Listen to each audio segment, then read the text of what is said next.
Hi friends, అందరికీ good morning అండి.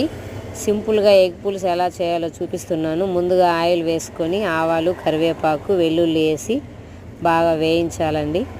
బాగా వేయించాక అందులోకి కొద్దిగా టమోటా ముక్కలు తీసుకొని వేయించుకోవాలి.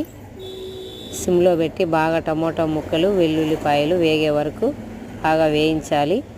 దాంట్లోకి తగినంత పసుపు, ఉప్పు వేసి బాగా వేయించాలి. సిమ్లో పెడితే బాగా వేగుతాయండి. తగినంత కారం, ధనియాల పొడి యాడ్ చేసుకోవాలి. బాగా వేగనిచ్చాక అందులోకి వాటర్ వేసేసి బాగా ఉడకనివ్వాలండి. బాగా ఉడకనిచ్చాక ముందుగా మనం ఉడకబెట్టుకున్న ఎగ్స్ అయితే ఇప్పుడు ఇందులోకి వేసుకోవాలి. చాలా టేస్టీగా ఉంటుంది ఫ్రెండ్స్. వితౌట్ మసాలా సింపుల్ 5 మినిట్స్లో అయిపోతుంది ఎగ్స్ ఉడకబెట్టుంటే. మీరు ఒకసారి ట్రై చేసి చూడండి ఎలా ఉంటుందో ఎగ్ పులుసు.